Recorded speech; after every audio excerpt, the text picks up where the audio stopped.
वजन मत बढ़ने दो। आपकी हाइट के हिसाब से जो वजन है उसको मेंटेन करो। ज्यादा खा लिया, जॉगिंग करो, दौड़ो, उसको कम करो। तो ये मोटे मोटे मेडिकल साइंस की चीजें हैं, ये सब मान। पराठा में दो राय है, कुछ कहते हैं खा सकते हो, कुछ कहते हैं नहीं खा सकते। इख्तलाफ का फायदा उठाओ, खा लो। डॉक्टरों की राय में बड़ा इख्तलाफ है, पराठा खाएं कि नहीं खाएं। इजमाए उम्मत से ये, डॉक्टरों के इजमा से ये साबित नहीं है, इसलिए हम खाते हैं सुबह पराठा। और देसी घी का खाते हैं, ये डीजल के नहीं खाओ। तो क्योंकि बहुत ज्यादा फिर वो एतदाल से तजावुज हो जाएगा। एक आम आदमी के लिए यही सूट यही है, वरना आम आदमी कहाँ से लाएगा जौ उबाल के और मल्टीग्रेन। और उसमें टेंशन इतनी है ना मल्टीग्रेनों में। एक दिन मैंने मल्टीग्रेन आटा पकाया, घर वालों से कहा खाना बनाओ, तो मैंने कहा बस पराठा खा के मर जाना ये ज्यादा बेहतर है मल्टीग्रेन आटे से खा के जिंदा रहने से। मुश्किल, टेंशन में ना डालो, लेकिन कुछ तो हो ना, वजन तो ना बढ़ने दो ना कम से कम। तो एतदाल से ना अपनी सेहत की परवाह करो। हफ्ते में कम से कम एक दिन जॉगिंग कर लिया करो, अगर रोजाना नहीं हो रही। अगर जॉगिंग नहीं हो रही, वॉकिंग तो करो मेरे भाई। चलो तो सही, रात को या शाम को या सुबह को वॉकिंग तो करो, कुछ तो हिलो तो कम वक्तो मकसद मेरा मकसद ये है। पड़े पड़े मर जाओगे, दफ्तरों में बैठे हुए हैं, वहां भी खा रहे हैं, पता नहीं पेट क्यों खराब नहीं होता। मुझे जब दावतों में लोग कहते हैं ना आपने इतना क्यों नहीं खाया, मैं कहता हूँ वो समझते हैं बहुत परहेजगार हैं ये हजरत जी, धोने वाले लिए। मैं कहता हूँ मैं हजम नहीं कर सकता यार इतना जितना तुम लोग हजम कर रहे हो। तो तुम पे हैरान हो रहा हूँ, क्योंकि आदत नहीं डाली ना हमने। लोगों ने आदत डाल के ना अपने मैदे के स्पेस को बढ़ाया हुआ होता है, वो खाए जा रहे हैं, हजम हो रहा है। मेरे से नहीं होता हजम। मैं अगर सुबह पेट भर के नाश्ता किया बहुत ज्यादा, दोपहर पेट भर के, रात को नहीं खाया जाएगा, फिर रात को हल्का खाना पड़ेगा। या खाए जा रहे हैं, खाए जा रहे हैं। और लोग कहते हैं हमारा मैदा बहुत मजबूत है। ये मैदा मजबूत नहीं है, ये ढीठ है। ये बदतमीज मैदा है, ये ढीठ है, ये मरवाएगा तुम्हें। वो मैदा ज्यादा अच्छा है जो थोड़ा ज्यादा खाओ तो खराब हो जाए। वो सिग्नल दे देता है कि बस आपने उसको खिला खिला के ढीठ बना दिया। वो कह रहा है यार बस अब कब रोजाना खराब थोड़ी होता रहूंगा मैं। जैसे एक डॉक्टर ने बताया, मैंने कहा रुसम तो इतना गंदा पानी कराची में आ रहा है, लोगों के पेट खराब नहीं होते। कहते हैं ये इसलिए नहीं कि पानी अच्छा हो गया है, पेट आदी हो गया उस गंदा पानी पीने का। तो पेट खराब नहीं होगा, लेकिन उस गंदे पानी के जो साइड इफेक्ट है वो तो बहरहाल जाहिर होंगे। पेट तो आप किसी भी इलाके में जाओ, 2-4 दिन पानी आपका पेट खराब करता है, फिर पानी की आदत हो जाती है इंसान को। लेकिन उसमें जो गंद है वो तो पेट खराब करेगा ना, वो सॉरी बॉडी को खराब करेगा वो।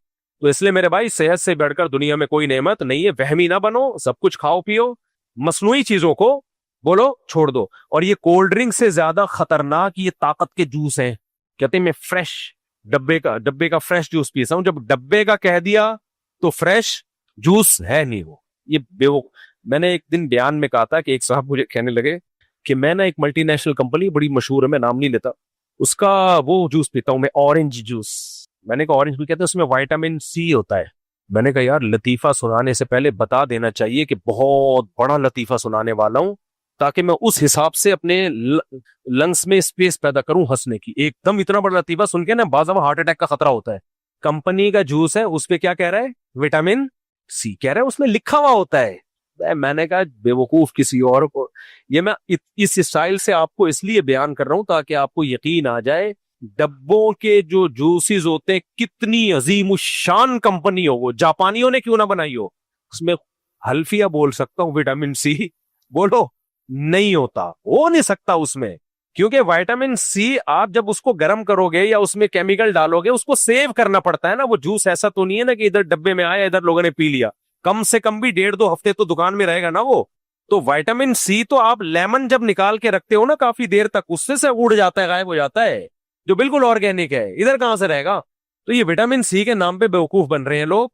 डब्बे पे लिखा हुआ होता है, लिखने पर गवर्नमेंट ने कोई पाबंदी लगाई है। मैं वो डब्बा बनाऊं, उस डब्बे पे लिखूं इतना आयरन, इतनी मैग्नीशियम, इतना पोटाशियम, इतना फलाना। अब कौन जाके चेक करेगा है भी कि नहीं है। होता क्या है, कंपनी कहती है कि जब हमने ये डब्बे में पैक किया था तो ये था, उस वक्त का लिखा हुआ है वो, बस कंपनी इसकी जिम्मेदार है, उस पर केस नहीं हो सकता।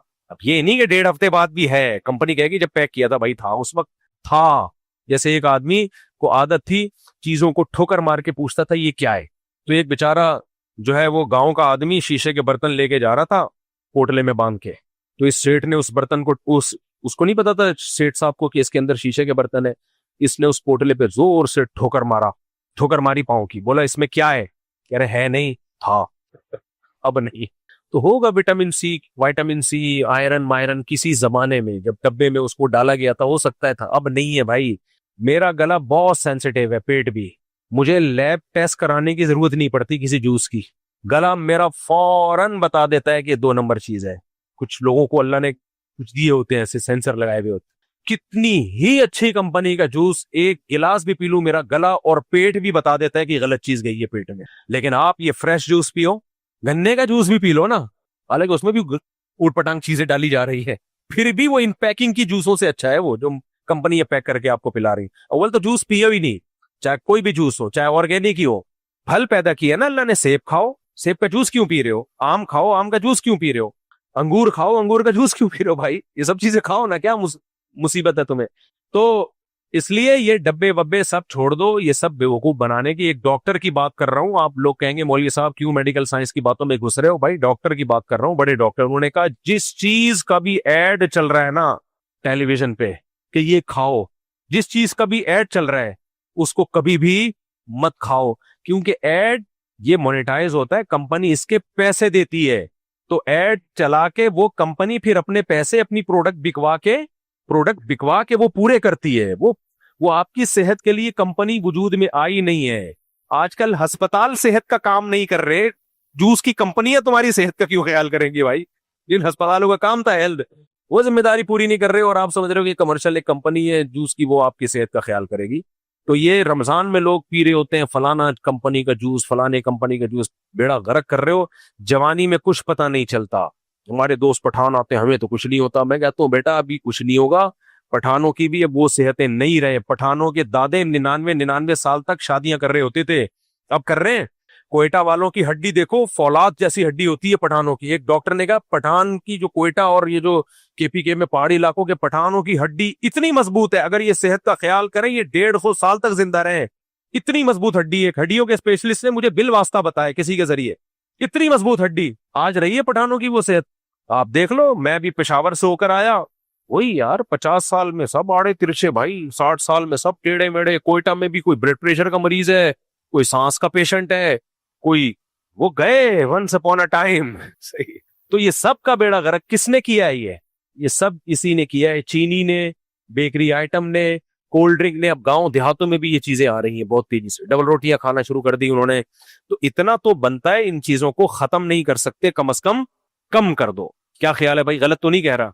नान मान मत खाया करो। मेरे से तो हमारे अब्बा को एक दिन किसी ने डबल ब्रेड दे दी, डबल रोटी। हमारे अब्बा गांव देहातों के पले हुए, वो रोटी खाने के आदी थे, उनको किसी ने दी डबल रोटी। हालांकि पाकिस्तान नेवी में थे और पूरी दुनिया घूमी, ऐसे देसी नहीं थे कि दुनिया का पता ही ना हो। सारी दुनिया का कोई मुल्क नहीं छोड़ा उन्होंने सिवाय चीन और ऑस्ट्रेलिया के, कहते मान ही गया, बाकी पूरी दुनिया में ट्रैवलिंग, डबल रोटी नहीं खाते थे। एक दिन मुझे याद है वालदा ने दे दी कि खा लें, वाल साहब ने जब घुमाया ना, मुंह में चिपट जाती है डबल रोटी। ऐसा ही होता है ना, कहते हैं इतना गुस्से वो कहते हैं ये अल्लाह ने गुनाहों की सजा दी हुई है इन लोगों को, रोटी से हटा के किस पे लगा दिया? डबल रोटी, चिपट जाती है मुंह में। मैं भी डबल रोटी जब खाता हूं ना तो चाय के साथ उसको नरम कर करके उतारता हूँ, मतलब चिपड़ती आटे की तरह चिपक जाती। अंग्रेज के जितने खाने हैं कोई एक भी कमबख्त ढंग की चीज नहीं खाता, बर्गर बंद खाता रहेगा, मुंह में चिपड़ता रहेगा वो सारा। हमारी रोटी या लाल आटे की कैसा मजा आता है चबाने में, करके हलक में नीचे उतरती है। और इस रोटी का एक वेट होता है, इस वेट की वजह से कब्ज नहीं होता, ये भारी होती है, जाती है ना, पुश करती है। तभी लोग कहते हैं हम सुबह नाश्ते, एक साहब से मैंने कहा यार तुम वॉशरूम नहीं जाते? कहते हैं यार वॉशरूम में जब मैं नाश्ता करता हूं तो पिछला वाला जाके अगले वाले को पुश करता है, फिर रिपोर्ट पेश होती। समझ रहे हो?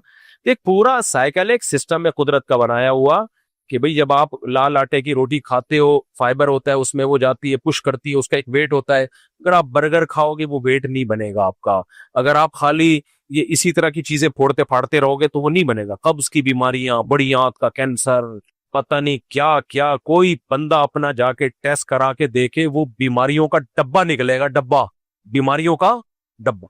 और इस बीमारियों से जिंदगी अजाब बनी हुई है, सुस्त बैठे रहते हैं, पड़े हुए, जहां पड़ा हुआ, नींद नहीं आ रही, बेख्वाबी, डिप्रेशन, न चल सकता है, न बात कर सकता है। लतीफा सुनाओ तो हंसी नहीं आएगी, कमबख्त को बैठा रहेगा, हिलाना पड़ता है, बे लतीफा सुनाया मैंने। रोने की बात करो, रोना नहीं आएगा, समझ में नहीं आ रहा होता है हो क्या रहा है। दूसरी शादी की बात करो तो ये फिर वो दूसरी शादी लेके बढ़ गए।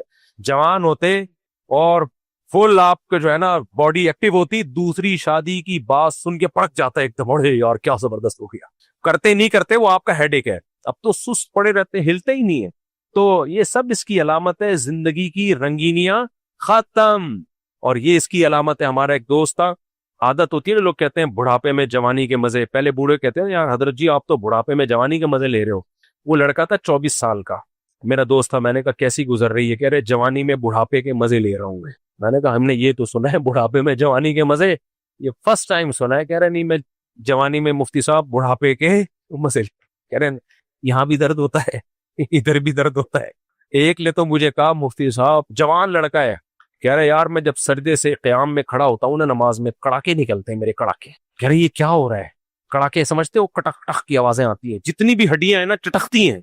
मैंने कहा अभी से आपका ये हाल हो गया है, कड़ाके निकल रहे हैं आप, किसी के कड़ाके निकल रहे हैं, किसी के शड़ाके निकल रहे हैं। कोई अब, पहले आपको ये कुर्सियां नजर आती थी मस्जिदों में, हैं? जिंदगी हमने गुजार ली। बूढ़े मेरे नाना 99 साल में 98 साल तक तो खड़े होकर तरावी पढ़ी है उन्होंने।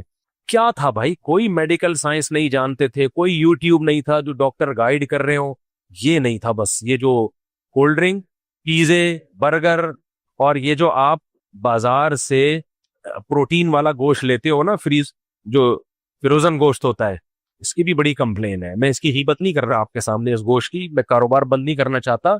गोश्त वही अच्छा होता है, जाओ जबा करवाओ और ले आओ। ताजा ताजा नहीं बोलूंगा, वो व्लॉग याद आ जाता है वो उन लोगों का, नहीं जो मुंह पे लाल मास्क लगा के आता। इट इज कॉल्ड गोश्त। ये फिर जो फिरोजन गोश्त होता है, पता नहीं कितने कितने महीनों में। बाज लोग कहते हैं, मैं किसी पे इल्जाम नहीं लगा रहा, हो सकता है कुछ लोग करते हो कुछ ना करते हो, लेकिन बहुत सी कंपनियां उसमें इंजेक्शन दे दे के उसको सेव करती हैं।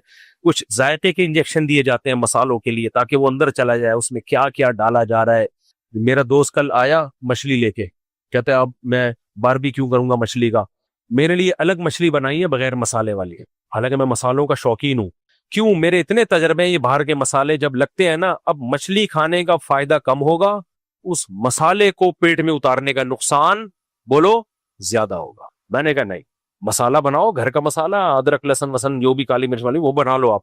पिसा हुआ मसाला बाहर से खरीद रहे हो ना, मुझे एक बहुत ईमानदार ताजिर ने बताया है जो दो नंबरी नहीं करता।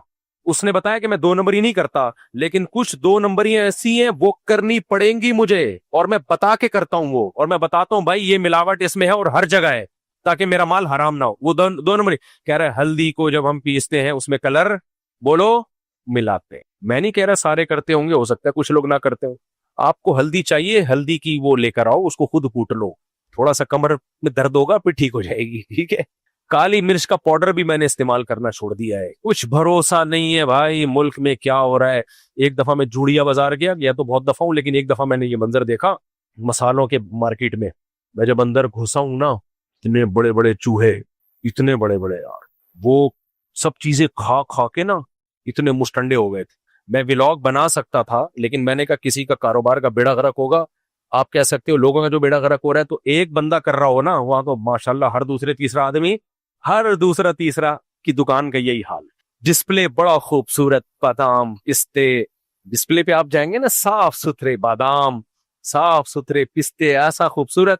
पीछे गोदाम जहां से ये आ रहा है, मैं घुसा हूं उस गोदाम में, जो मंजर मैंने वहां देखा है ना, उफ। पीछे जो गोदाम की हालत थी, उसने कहा भाई यही सिस्टम क्या चल रहा है, यही सिस्टम चल रहा है पीछे गोदाम।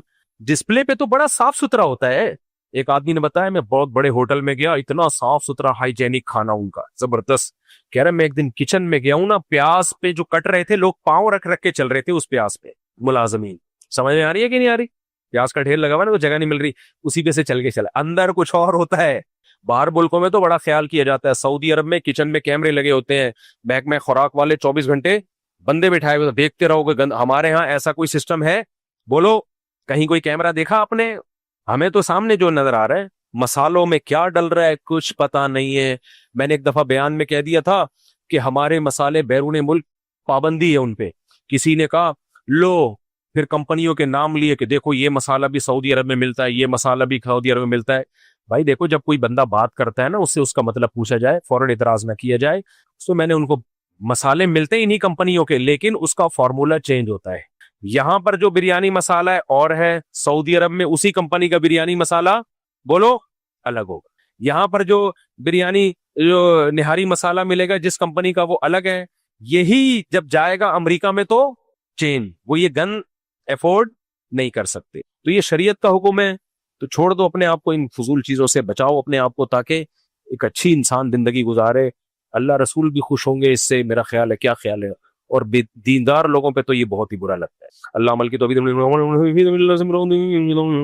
बाद उलमा कहते हैं फी सबीलिल्लाह से मुराद सिर्फ किताल फी सबीलिल्लाह है, इससे कुछ और मुराद लेना तहरीफ कुरान के जुमरे में आता है। ये बात गलत है।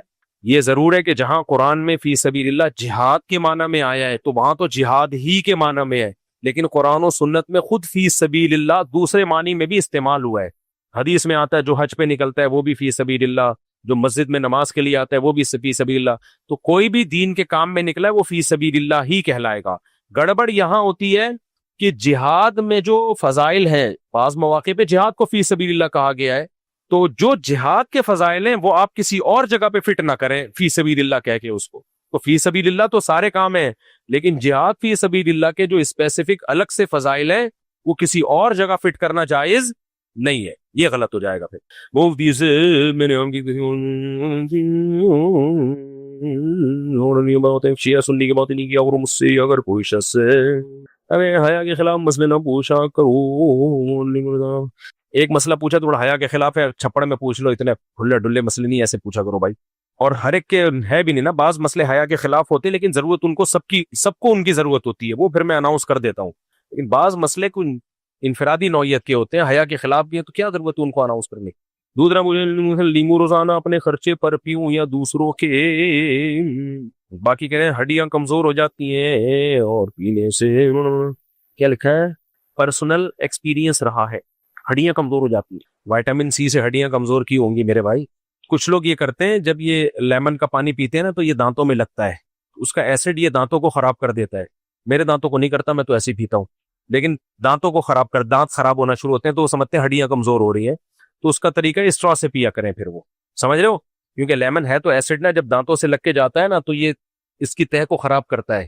तो ऐसे लोगों के लिए फिर ये है कि वो स्ट्रॉ से पिया करें। दूसरी बात, लेमन गर्म पानी में डाल के कुछ लोग निहार मुंह पीते हैं, ये बिल्कुल गलत है। वो कि इसके कुछ फायदे हैं लेकिन पेट की ऐसी की तैसी हो जाती है, क्योंकि लेमन एसिड है। जब आप खाली पेट पीते हैं तो वो मैदे की दीवारों को मुतासिर करता है, उसमें गड़बड़ करता है। ये मुशाहिदे पर मबनी एक हकीकत है। बिल्कुल जब खाली पेट हो तो मेरा ख्याल है इज्तिनाब करें, बाकी किबला हकीम से पूछें क्या करना है आप लोग, लेकिन कोई इससे नुकसान नहीं होता। हाँ, एसिड जो भी आप खाएंगे थोड़ा बहुत कैल्शियम को वो हो सकता है नुकसान करे, लेकिन हम कैल्शियम की दूसरी चीजें इतनी खा रहे होते हैं कि वो नुकसान की तलाफी हो जाती है उससे, समझते हो। अब एक आदमी लेमन ही पे सेट हो जाए वो तो हड्डियां खत्म हो जाएंगी उसकी, लेकिन लेमन के साथ साथ फिर वो देसी घी खा रहा है या रोटी सालन गोश्त जो भी अंडे मंडे भी तो खा रहा होगा ना, तो उससे फिर ये होगा कि लेमन के भी फायदे होंगे और कैल्शियम भी आएगा। खाली लेमन ही पे सेट हो गया तो फिर तो गलत है। लेमन खाली पी लिया करो, बहुत फायदेमंद चीज है, इन बातों में मत पड़ो। रोजाना एक गिलास पीने में कोई हरज नहीं हो, बहुत फायदा है इसके फायदे इसके नुकसान से ज्यादा है। नहीं खाना तो जाओ जो मर्जी करना है करो। वो दीजिए दुआ कीजिए मेरे बेटों की शादी हो जाए, ने खानदान में 2-3 साल से। इतना हल्का हल्का लिखता हूँ, चश्मा लगाना पड़ता है, शर्म आती है मुझे, बुरा लगता है और अच्छा नहीं लगता, शो खराब होती है चश्मा लगा। तो चश्मा भी देखो बूढ़ों वाला रखा हुआ है मैंने, मजबूरी है, यहाँ तक बकदरे जरूरत लगाता हूँ। वो निजाम दुआ की मेरे बेटों की शादी हो जाए, ने खानदान में 2-3 साल से कोशिश है, मगर कोशिश में जब लड़की वालों को पता चलता है कि आपसे इस्लाही ताल्लुक है तो उनकी शादी नहीं होती। दूसरी शादी के मेरे से इस्लाही ताल्लुक है इसलिए शादी नहीं हो रही, तो मेरी तो एक भी नहीं होनी चाहिए थी। फिर जो लोगों को खुद मोटिवेट कर रहा है उसकी 4 कैसे हो गई? आप कह सकते हो आप मशहूर हो और आपके पास पैसा वैसा है वगैरह वगैरह, तो अब मशहूर हुआ ना। 2011-12 में मेरी तीसरी शादी हुई थी, उस वक्त तो बहुत ज्यादा मशहूर भी नहीं था। तो इसलिए कुछ किस्म के लोग शादी नहीं करेंगे, कुछ किस्म के शादी कर देंगे। तो तलाश करते रहो रिश्ते, एक न एक दिन हो जाएगी। कमारा कोई नहीं मरता, ये ध्यान में रखो। कमारा जो मर रहा है वो अपनी हमाकत से कमारा रहने की वजह से मरता है। अल्लाह ताला ये बेसिक जरूरतें इंसान की पूरी करते हैं। हदीस में आता है 3 लोगों की अल्लाह ने मदद का वादा किया है, उसमें एक वो शख्स है जो निकाह करना चाहता हो। तो अगर वो सीरियस है ना इसमें, अल्लाह उसका इंतजाम करेगा। मैंने ऐसे ऐसे लोगों की शादी होते देखी है जिनकी कोई इम्कान ही नहीं था, सिरे से मायूस होकर मेरे पास आए थे। मैंने कहा यार आप कोशिश, कारोबार की भी कोशिश करो, रिश्ते भी तलाश करते रहो, अल्लाह ने चाहा हो जाएगी। आज हो भी गई, उनकी औलाद भी है ना। ये ऐसा काम है अल्लाह की मदद के बगैर होता नहीं है। मुदिजा मेरे अब्बू और मेरे सूसर शादी नहीं करवा रहे, मेरा निकाह हो गया है पर रुखसती नहीं कर रहे और शादी का पूरा खर्चा मैं उठा रहा हूँ, कुछ बता दी क्या करूँ। रुखसती नहीं कर रहे तो आपने कोई एग्रीमेंट किया था निकाह से पहले कि इतने अरसे के बाद रुखसती होगी, अगर एग्रीमेंट किया था तो फिर आपको उस एग्रीमेंट की पाबंदी करनी पड़ेगी। शुरू में एग्रीमेंट कर लेते हैं कि 2 साल तक फिर एकदम इनको दिमाग के जो है ना वो जुनून चढ़ता है। तो भाई जब आपने किया था मुआहदा तो फिर उसकी पाबंदी करो। और अगर ऐसा मुआहदा नहीं था, जल्दी रुखसती तय हुई थी, फिर अगर देर कर रहे हैं तो जुल्म कर रहे हैं, फिर घोड़े पे भगा के ले जाओ, यही कह सकता हूँ। डॉक्टर इसरार साहब कहते हैं कि जब तक दीन मगलूब है इस वक्त तक कोई कारोबार जायदाद बनाना दुनिया में रहना हराम है। पता नहीं डॉक्टर इसरार ने ऐसा कहा भी है कि नहीं कहा, बाज लोग ऐसा कहते हैं, लेकिन उससे दीन गालिब होने के बजाय और मगलूब हो जाएगा, क्योंकि जायदादें भी नहीं होंगी, कारोबार भी नहीं होगा, तो मुसलमान और कमजोर हो जाएंगे। तो वो तो थोड़ा बहुत जो गलबे का इम्कान था वो भी मार्केट से शॉर्ट। डॉक्टर साहब ने ऐसा कहा नहीं होगा मेरा ख्याल है हमारे दिन में। और अगर कहा होगा तो उनसे पूछा जाए, अगर जिंदा होते तो पूछते उसका मतलब, उनके बेटे जिंदा है उनसे पूछे कि आपके वालिद साहब ने जो ये कहा था इसका क्या मतलब, क्या बताना चाह रहे थे। हमारे दिन में रहबानियत तो नहीं है, लेकिन फिर भी हमारे तबलीगी बुजुर्ग जो रायवन में मुकीम हो जाते हैं सारा साल सब कुछ छोड़ छाड़ कर, क्या ये सही है? सब कुछ छोड़ छाड़ के नहीं होते, उनकी बीवी बच्चे भी होते हैं, और वो पहले से इतने कारोबारी लोग होते हैं, उनका चलता हुआ कारोबार होता है, उससे उनकी अर्निंग आ रही होती है, उससे बीवी बच्चों को खिला रहे होते हैं। दीन के लिए वक्फ हो जाना ये रहबानियत नहीं है, बशर्ते कि आप बीवी बच्चों का खर्चा उठा रहे हो। रहबानियत जब है जब आप निकाह भी ना करो कि मैं शादी नहीं करूंगा ताकि बच्चों का खर्चा ना उठाना पड़े, और फिर दीन के लिए वक्फ हो जाओ, ये रहबानियत है। या शादी हो गई और अब बीवी का खर्चा नहीं उठा रहे, वक्फ कर दिया, तो वो कहां से खाएगी भाई? तो रायवंड में मेरे इल्म में जितने भी मुकीमीन हैं वो सब के चलते हुए बिजनेस हैं, कारोबार हैं। अब वो सब चीजों से आजाद होकर दीन की खिदमत के लिए वक्फ कर दिया और उनके कारोबार चल रहे हैं। तबलीग में कहीं भी इसकी इजाजत नहीं दी जाती। हत्ता कि आप साल लगाना चाहते हो ना, और आपका अभी इम्तिहान होने वाला है, तो तबलीग वाले आपको साल के लिए 4 महीने के लिए नहीं जाने देंगे, बोलेंगे आप पेपर पहले दो, क्योंकि आपका फ्यूचर बर्बाद हो रहा है। अगर कोई पर्सनली अपने तौर पर गलत कर रहा है तो फिर तबलीग वाले उसके जिम्मेदार नहीं। तो ऐसी रहबानियत तबलीग में है नहीं जहां तक मेरी मालूम। और अगर कोई कर रहा है तो वो अपने तौर पर कर रहा है, उसका तबलीग को जिम्मेदार न ठहराया जाए। कराची में तकरीबन चंद रोज बाद हुकूमत के हुक्म की वजह से रास्तों को बंद किया जाता है, जिसकी वजह से अवाम और एम्बुलेंस वगैरह को वो शदीद मुश्किलात का सामना करना पड़ता है। तो क्या जो पुलिस एहलकार रोड बंद करवाते हैं उन्हें गुनाह होगा? भाई पुलिस तो पाबंद होती है हुकूमत के फैसलों के, वो तो वही करेगी जो, वरना हुकूमत उनको बहुत सख्त केस बन जाता है पुलिस के खिलाफ अगर वो ऑर्डर को फॉलो ना करे। अलबत्ता जो मजहबी लोग ये कुछ कर रहे हैं वो बहरहाल मुजरिम है। मैंने हदीस कई बार सुनाई है, नबी ने फरमाया सबसे आखिरी दर्जा ईमान का ये है कि रास्ते में तकलीफ दे चीज अगर कोई नहीं उठाए ना तो आखिरी दर्जे पे भी नहीं है। तो ये तकलीफ दे चीज ना उठाने पर है, और रास्ते को बंद कर देना तकलीफ दे चीज, यानी ये कांटा पड़ा हुआ है वो इतनी तकलीफ नहीं देता।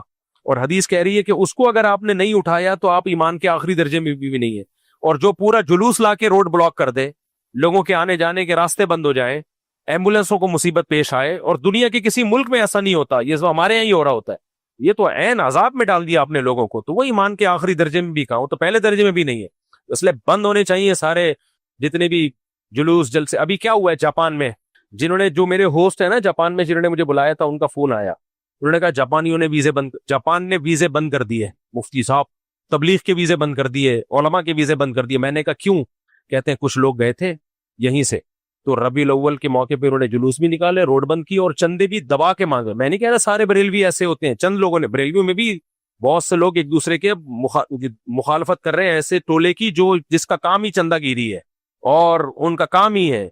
तो उन्होंने, आज ही की बात है, आज फोन आया, कह रहे वहां जाके इलीगल चंदे भी मांगे, क्योंकि जापान में चंदे का भी एक उसूल है, ट्रस्ट होना चाहिए, फाउंडेशन होनी चाहिए उसके, एक लीगा। वो जापानी ऐसे आड़े तिरछे काम नहीं करने देते, आओ बस कोई हिसाब ही नहीं है, कुछ भी नहीं, मांगना शुरू कर दो। और रोड वोड क्या कह रहे हैं, सब पे जापानियों ने पाबंदी लगा दी। कह रहे हैं अब मैं गया हुआ हूं जापान, केस किया है हमने, हम कह रहे हैं भाई हम नहीं चंदे मांगते, हम रोड ब्लॉक नहीं करते, हम तो तबलीग वाले, हम तो मस्जिदों, तबलीग पर इतना जबरदस्त काम हो रहा था, चंद बेवकूफों की वजह से सब पे पाबंदी लग रही। और इसके अलावा भी कुछ मुल्कों में, चाइना में भी ऐसा हुआ था, वो लोग कहते हैं रोड क्यों ब्लॉक कर रहा है भाई तू, लोगों का, आप चंद आदमी है, उनका अपना मसला है, तो आप चंद लोगों की, देखो मैंने मस्जिद का माइक बाहर बयान में खोलने की इजाजत नहीं दी, क्योंकि मेरा जो बयान सुनना चाहता है वो सुने, जो नहीं सुनना चाहता मैं जबरदस्ती क्यों सुनाऊं उसको, जब मेरा नजरिया नहीं है, जब दूसरे वाले का नजरिया नहीं है। अब मैं दलील ये दूं कि नहीं मैं हक बात करता हूं सब सुने, ये आप बात थोप रहे हो। तो मेरे भाई रबीउल अव्वल सबका मुत्तफिकी राय नहीं है कि रबीउल अव्वल मनाना चाहिए, जुलूस निकालने चाहिए। कुछ लोगों की राय है कि होने चाहिए, कुछ लोगों की राय है कि नहीं होनी चाहिए। तो जिनकी राय होने चाहिए वो अपनी राय सब पे क्यों ठोस रहे हो भाई, क्यों रोड ब्लॉक कर रहे हो? आप इंडोर करो, इंडोर मुहर्रम के ताजिए भी आप करो, इंडोर आप जो मातम की है वो भी करो, हमें कोई एतराज नहीं है। इंडोर जो भी हो आपका पर्सनल मामला है, जो मर्जी करते रहो। लेकिन रोड पे वही होगा, या तो इस्लाम से उसकी परमिशन ली जाएगी और चारों अइम्मा का उस पर इत्तिफाक होगा, मुसलमानों का इत्तिफाकी मसला होगा, या ये कि पूरी कौम उस पर मुत्तहिद होगी, हाँ भी हम सबका मसला ही, फिर होगा, अदरवाइज नहीं होगा। तो इस पे आवाज उठानी चाहिए। समझ रहे हो कि नहीं समझ रहे? अभी जापान में पाबंदी लगा दी, वीजा ही बंद कर दिए उन्होंने, कोई वीजा नहीं मिलेगा, जाओ। हट, कितनी आजादी थी यार वहां के। मैं गया था, इतना क्राउड होता था जापान में बयानात सुनने वालों का, और बरेलवी उलमा भी जाते थे, दूसरे भी सब जाते थे। सब पे पाबंदी लगा दी चंद लोगों की वजह से। चाइना में भी ऐसा ही हुआ है। और फिर हम कहते हैं असल में इनको इस्लाम से नफरत है ना, फिर बातें भी हम बैठ के, भाई इस्लाम से नफरत होती तो जलसों से पहले भी वो पाबंदी लगाते। तो ये है साहब, तो ये सब बंद होना चाहिए सारा धंधा, भाई करना है मस्जिद के अंदर। अहम सवाल है, पूरा पड़े, मेहरबानी होगी। अगर ईद मिलादुन नबी, तीजा 40वां, ये सब गलत है तो फिर मदारिस, उनका निसाब, सह रोजा, 4 महीने, मस्जिद के गुम्बद, मीनार, खत्म बुखारी, ये सब तो साहबा ने इस्लाफ में नहीं किए, फिर क्यों करते हो? ये मौका होता है। मौका क्या मतलब? मदरसे में काम हुआ है, बुखारी खत्म हुई है, अब बच्चों की हौसला अफजाई करनी है, अपने अपने घरों को जा रहे हैं, आलिम बने, उनकी हौसला अफजाई के लिए दस्तार बंदी की एक तकरीब हो रही है, बिल्कुल एक माकूल वजह है इसकी। और आप जो 12 रबीउल पर ईद मिलादुन नबी मना रहे हो, इस दिन नबी आए नहीं है, नबी 1400 साल पहले आए थे, 1400 साल पहले आए थे, अब थोड़ी आ रहे हैं। यहां तो मदरसे के तलबा बाकायदा फारिग हो रहे हैं, खुशी हो रही है उनको, जैसे आपकी शादी हो रही है। जब शादी हो रही है तो शरीयत ने कहा मनाओ, वलीमा करो, मुबारकबादें दो। अब जब शादी को 31 दिसंबर को आपकी शादी हुई थी, आप वलीमा भी करें, आप सेलिब्रेट भी करें, आप लोगों को जमा भी करें, तंबू भी लगाएं, देगे भी पकाएं, बांटें भी, क्योंकि हो रही है, खुशी का मौका है। लेकिन आप अगले साल 31 दिसंबर को दोबारा तंबू लगा रहे हो कि पिछले साल 31 दिसंबर को मेरी शादी हुई थी, अब मैं दोबारा तंबू लगा रहा हूं। तो लोग कहेंगे भाई साहब वो 1 साल हो गया, अब कोई उसकी मार्केट में कोई नया माल आया है, बच्चा पैदा हुआ है, उसकी कोई आउटपुट है, तो जिस दिन बच्चा पैदा होगा तो फिर आप अकीका भी करो, 2 बकरे काटो। लेकिन बच्चा जब पैदा हुआ, 1 जनवरी को पैदा हुआ, अगले साल फिर 1 जनवरी को आप बकरे काट रहे हो, फिर उससे अगले साल 1 जनवरी को काट रहे हो। तो शरीयत कहेगी जब पैदा हुआ था वो मौका था, बकरा भी काटो, खिलाओ भी, सेलिब्रेट भी करो, तकरीब भी करो, इवेंट भी करो। समझ में आता है? अब हर साल उसी दिन करना, ये तो इसकी कोई सेंस नहीं बनती है। तो मदरसों में जो खत्म बुखारी होता है वो उस टाइम पे होता है जब बुखारी खत्म होती है। ये नहीं होता कि बुखारी खत्म हुई 1 मुहर्रम को, फिर अगले साल 1 मुहर्रम को, फिर अगले साल 1 मुहर्रम को, ऐसा नहीं होता। समझ में आ रही है बात कि नहीं आ रही है? और बाकी तबलीगी जमात में जो एक रेवंड का इज्तिमा होता है, ये तो भाई एक जरूरत है लोगों की, क्योंकि शरीयत में तबलीग फर्ज है, उसका कोई मुतय्यन तरीका इस्लाम ने नहीं बताया, और हम पे छोड़ दिया कि जिस जमाने में जो तरीका सूटेबल लगे उस तरीके को इख्तियार किया जाए। तो अहलुल्लाह को, बुजुर्गों को यह तरीका सूटेबल लगा कि इस तरीके से लोगों को मस्जिदों में ले जाया जाए, टाइम लगाया जाए, तो इससे लोगों को फायदा होगा, तभी वो इसको ना सुन्नत कहते हैं। और अगर वो ये समझेंगे इस तरीके में नुकसान हो रहा है तो छोड़ भी देंगे, लेकिन चूंकि नुकसान हो नहीं रहा, फायदा हो रहा है, इसलिए पकड़ा हुआ है उन्होंने। और रायवंड भी कोई जगह खास नहीं है, रायवंड में जगह ली भी है। अगर उनको ये लगा कि रायवंड की बजाय फलानी जगह ज्यादा बेहतर है तो वहां शिफ्ट हो जाएंगे वो। अगर उनको ये लगा कि ये इस तारीख को जो हम इज्तिमा कर रहे हैं, अक्सर ये अक्टूबर नवंबर में होता है, इसके बजाय जून में होना चाहिए तो जून में शिफ्ट कर देंगे। कोई स्पेसिफिक डेट थोड़ी है उनकी। समझ में आ रही है बात कि नहीं आ रही? इसी तरह मदरसों का जो निसाब है, सहाबा के दौर में तो लोग नबी से सीखते थे, उसके बाद जब अरबी ग्रामर और फिका और ये मुदव्वन हुआ तो एक उसको स्ट्रक्चर देना पड़ा कि इस स्ट्रक्चर, ये पीरियड होंगे, ये टाइम होगा, ये 8 साल का निसाब होगा, ये सब आसानी के लिए। तो आपके पास तो ये जो आप रबीउल अव्वल में कर रहे हो इसकी कोई दलील नहीं है इसके जायज होने की। तो इसको बुखारी के खत्म बुखारी, और ये जो मस्जिदों के गुंबद हैं कहते हैं ये भी बिदअत है। ये तो ताबीईन के दौर से चले आ रहे हैं, ताबीईन के दौर से एक शिआर बन चुका है इस्लामी कि गुंबद देख के पता चल जाता है कि ये क्या है, मस्जिद है। कोई ना बनाए गुंबद तो कोई हरज नहीं है, बना ले तो भी ठीक है, ना बनाए तो भी ठीक है। इसका इससे रबीउल अव्वल से क्या ताल्लुक है भाई? भाई हर एक के घर बनाने का एक तरीका होता है, डिफेंस में अलग स्टाइल है, औरंगी टाउन में अलग स्टाइल है, अमेरिका में अलग स्टाइल है। तो इसी तरह मस्जिदों को भी एक अलग रिवाज है कि भाई मीनार होगा उससे पता चल जाएगा कि ये क्या है, मस्जिद है। पहले ये मीनार बना करते थे मुअज्जिन के लिए, ऊपर चढ़ के अजान दिया करेंगे ताकि सब जगह आवाज जाएगी। अब वो एक अलामती तौर पे बाकी रह गया है, अजान इकामत जो स्पीकर पे होती है, तभी उलमा कहते हैं मीनार हो तो भी ठीक है, मीनार ना हो तो भी ठीक है। इसका रबीउल अव्वल के जलसों से क्या ताल्लुक है? तो ये ऐसे ये बिदअत, कोई इसकी हकीकत नहीं है। अगर ये बिदअत नहीं है तो फिर बिदअत है क्या? हमारा ये सवाल है। बिदअती से ना इल्जामी जवाब पूछा करें, उससे कहें फिर ये जो हदीस में आता है जो हमारे दीन में कोई नई चीज ईजाद करे वो बिदअत है, तो इससे क्या मुराद है? क्या इससे ये मुराद है चरस पीना, हीरोइन पीना? वो दीन में ईजाद थोड़ी है, वो तो वैसे ही हराम है ना। दीन में ईजाद का मतलब दीन ने जिम्मेदारी नहीं ली और आपने उसको ईजाद करके किसके खाते में डाल दिया? इस्लाम के खाते में डाल दिया। ये है बिदअत। देखो, गालिबन अब्दुल्ला बिन मसूद थे या हजरत अब्बास थे या अब्दुल्ला बिन अब्बास, तीन साहबी में से एक थे। मुझे क्योंकि 20 साल हो गए ये वाकया पड़े हुए, तो मुझे हो सकता है साहबी का नाम लेने में गलती हो रही है। उन्होंने मस्जिद में लोगों को जिक्र करते हुए देखा, इज्तिमाई, नाबीना हो गए थे आखिरी उम्र में। हजरत अब्बास रजी अल्लाह तआला अन्हु थे या अब्दुल्ला बिन अब्बास, दोनों में से कोई एक। गालिबन अब्दुल्ला बिन अब्बास थे। मैं सही पहुंचा हूं क्योंकि आखिरी उम्र में वो नाबीना हुए थे और हजरत अब्बास तो उम्र में भी ज्यादा थे। अब्दुल्ला बिन अब्बास ने देखा है ना आखिरी जमाना। तो अब्दुल्ला इब्न अब्बास ने जब देखा ना इज्तिमाई हल्के लगा के लोग जिक्र कर रहे हैं, गालिबन रिवायत में आता है आपने कहा कि पत्थर मार के इनको बाहर निकालो। क्यों? नबी सल्लल्लाहु अलैहि वसल्लम के दौर में इस तरह नहीं होता था।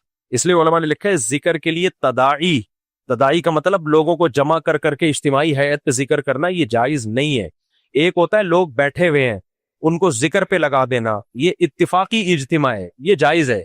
जैसे आप लोग आए हुए हो, अब मुझे लगा कि यार इनको ये बयान इतना अरसे से सुन रहे हैं, जिक्र करने की, कमबख्तों कहने वाला था लेकिन मुनासिब नहीं है, इनको जिक्र करने की आदत नहीं है, सिर्फ शादियां शादियां सुनते रहते हैं, पराठों की बातें सुनते रहते हैं, पिज़्ज़े बर्गर कोल्ड ड्रिंक सुनते रहते हैं, छोड़ेंगे फिर भी नहीं। तो इनको कुछ अल्लाह अल्लाह सिखाओ। तो मैं आप सबको लगा दूं भाई, चलो 100 दफा ला इलाहा इल्लल्लाह पढ़ो। ये इज्तिमाई जिक्र नहीं कहलाएगा, इसलिए कि इज्तिमा तो ऑलरेडी हुआ है। उन सबको हमने तालीम के लिए जिक्र पे लगा दिया। एक ही होता है कि मैं बोलूं आज इतवार का बयान नहीं होगा, तमाम अहबाब से गुजारिश है आज जामे मस्जिद अल फलाहिया में इशा की नमाज के बाद इज्तिमाई जिक्र की महफिल लगेगी, तमाम हजरात तशरीफ लाएं, बहुत फायदा होगा। ये बिदअत है क्योंकि इज्तिमाई इबादत जो शरीयत ने बताई है वही कर सकते हो। फजर की 2 सुन्नतें इनफिरादी हैं, इज्तिमाई पढ़ सकते हो? नहीं पढ़ोगे तो क्या बन जाएगी? बिदअत। क्योंकि 2 फर्ज इज्तिमाई होंगे, 2 सुन्नत नहीं। जोहर की 4 सुन्नत इनफिरादी, फर्ज क्या है? इज्तिमाई। तो इबादत में अपनी तरफ से आप इज्तिमा ऐड नहीं कर सकते। तहज्जुद के लिए इज्तिमा भी जायज नहीं है कि मैं अल फलाहिया मस्जिद में रात को 4 बजे तहज्जुद होगी, तमाम महल्ले महल्ला और जितने भी लोग हैं उनसे गुजारिश है तशरीफ ले आए, सारे महल्ले वाले आ रहे हैं। भाई बिदअत है। सिर्फ रमजान में तरावी के लिए इज्तिमा हो सकता है, इसके अलावा इज्तिमा नहीं हो सकता। हाँ, इत्तिफाकी इज्तिमा हो जाए, मैं तहज्जुद पढ़ रहा हूँ, आप आए, आपने कहा चलो मैं भी नियत मान लूं, ये ठीक है। साहबा में ऐसा ही होता था, नबी सल्लल्लाहु अलैहि वसल्लम तहज्जुद पढ़ रहे होते थे, साहबा भी आपके पीछे आके नियत बांध लेते थे। तदाई समझते हो, लोगों को जमा कर करके बुलाना। तो अब्दुल्ला बिन अब्बास ने क्या देखा? इज्तिमाई जिक्र की महफिल है, इतना गजबनाक हुए। अब हमारे बरेलवी भाइयों से मैं पूछता हूँ, ये हदीस तो आप भी सही मानते हो, इसको मैं किसी वक्त मौका मिला तो रेफरेंस के साथ इंशाल्लाह इसको पेश कर दूंगा। तो वो तो जिक्र कर रहे थे ना। अब कोई उनसे कहता कि इसकी मुमानात की दलील बताओ, कहां लिखा है कि ये इज्तिमाई जिक्र नाजायज है? तो यही कहा जाएगा भाई अब्दुल्ला बिन अब्बास ये देख रहे हैं कि कहां लिखा है कि ये जायज है। नबी ने नहीं किया, साहबा ने ये इज्तिमाई जिक्र इस तरीके पे नहीं किया, तो इसका मतलब ये जायज नहीं। ये इनफिरादी तौर पे आप करें, इस तरह हयात बना के करना ये ठीक नहीं है। तो वो लोग अगर ये सब कुछ देख लेते जो हम रबीउल अव्वल में कर रहे हैं, वो तो इतनी सी छोटी सी चीज पे अब्दुल्ला बिन अब्बास को, साहबी रसूल को इतना गुस्सा आ गया। वो जब ये देखते कि इतना कुछ हो रहा है और ये ऐसे तंबू लग रहे हैं और ऐसी बत्तियां और ऐसे रोड जाम और वो नाचना गाना तक भी शुरू हो गया, अब तो केक कट रहे हैं और पता नहीं क्या क्या हो रहा है, तो कहाँ वो पत्थर मारने का नहीं कहते, वो कुछ और मारने का कहते हैं। लेकिन मैं बता रहा हूँ कि साहबी रसूल को कितना गजब आता। वो बिदत के बहुत शदीद खिलाफ थे साहबा कराम, बिदत को नहीं पनपने देते थे वो लोग। इतनी चेंजिंग की इजाजत नहीं दी है कि ईद की नमाज से पहले जो नबी खुतबा ईद की नमाज के बाद दिया करते थे और जुम्मे में ईद की नमाज से पहले। तो एक खलीफा ने क्या किया, ईद का खुतबा भी ईद की नमाज से पहले शुरू कर दिया। इस पे एहतजाज शुरू किया साहबा ने। ये कौन सी बिदत शुरू कर दी भाई तुमने? जो खुतबा बाद में वो बाद में रहेगा, जो पहले है वो पहले रहेगा। फजर की 2 रकतें 2 रहेंगी, 3 नहीं हो सकती। तो बिदत ये भी नहीं है, तो भाई फिर बिदत है क्या? व्हाट इज बिदत? बस इकामत के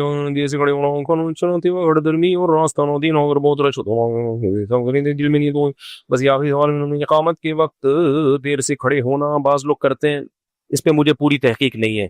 बाज लोग हय्या अला सलाह पे खड़े होते हैं, फिक़ह की कुछ किताबों में इस तरह लिखा हुआ है, इसके दलाइल क्या है? हकीकत ये है कि मेरा इस पे पूरी तौर पर रिसर्च नहीं है। नहीं है तो मैं जब तक पूरी रिसर्च नहीं कर लूंगा इस पे मैं बात नहीं करूंगा।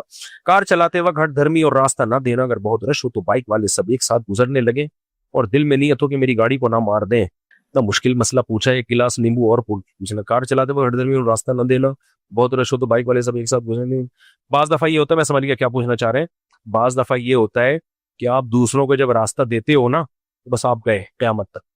हमारे यहाँ गली में ऐसा हुआ, एक साहब की गलती से उन्होंने कह दिया पहले आप, गाड़ी लेके खड़ा हुआ था यहाँ पे, जब पहले आप उसने कहा ना, अच्छा थी शबे बारात और कब्रिस्तान जाने वालों का रश था, नबी की मोहब्बत में कहाँ जा रहे थे, कब्रिस्तान, और रोड फुल जैम। तो गुजर, अब एक को रास्ता, उसी के पीछे दूसरी गाड़ी, उसी के पीछे तीसरी गाड़ी, अब चौथी पांचवी गाड़ी को नहीं पता ये बंदा आधे घंटे से खड़ा हुआ है यहाँ पे, हर गाड़ी समझ रही है कि मैं पहले आया हूं। अब वो क्या हुआ कि अब उसको कोई रास्ता ही नहीं दे रहा, वो कह रहा है यार मेरी गलती हो गई, मैंने एक गाड़ी गुजरने दी। अब वो गाड़ी वालों को कह रहा है यार थोड़ी देर रुक जाओ, मैं घंटे से यहाँ खड़ा हुआ हूँ, मेरे पीछे दो गाड़ी है, हम गुजर जाएंगे। लेकिन गाड़ी वाले ढीठ, क्योंकि जा कहाँ रहे हैं, शबे बारात मनाने, कब्रिस्तान में मुर्दों की बख्शिश करवाने।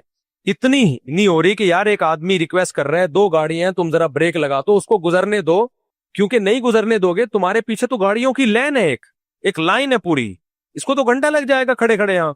नहीं, मैं यहाँ बयान कर रहा था, आवाज आई गालियों की ना, मैंने कहा पता नहीं क्या हुआ, देखा वो गुत्तम गुत्ता वो लड़ाई फिर जब तफ्तीश की तो पता चला है भाई एक आधा घंटे से यहाँ खड़ा हुआ है, गाड़ी के पीछे गाड़ी चिपकी हुई है, कोई इसको गुजरने ही नहीं दे रहा। इसकी गलती थी कि पहली गाड़ी को इसने जाने दिया था। तो ये है, कब्रिस्तान जा रहे हैं मुर्दों की, और शबे बारात पे जो ड्रामेबाजियां हो रही हैं कब्रिस्तान पे, अब तो वो खवातीन भी जा रही हैं, चम्मक छल्लो बन के जा रही हैं कब्रिस्तान मुर्दों को बख्शवाने के लिए। लोग चाह रहे हैं काश हम भी इसी कब्र में लेटे हुए होते, कितना अच्छा मौसम चल रहा है यहाँ पे, सब ड्रामेबाजी है मेरे भाई, शबे बारात के नाम पे सब ड्रामे चल रहे हैं। रबीउल अव्वल की अलग कहानियां हैं, मुहर्रम की अलग कहानियां, ये सब मौलवियों के मंजन है। ये क्या है, एंटरटेनमेंट है जिसको एक दूसरा, इबादत तो कोई नहीं कर रहा होता शबे बारात में, कुछ लोग होते हैं जो घरों में कर रहे होते हैं, बाकी तो सब यही चल रहा है मार्केट में, चम्मक छल्लो बनी हुई लड़कियां और लड़के नहा धो के तैयार हुए हुए होते हैं सब। आखिरी सवाल पूछ लो, ये बेचारा काफी देर से कर रहा है, जहां इतना सब्र किए बैठ जाए यार।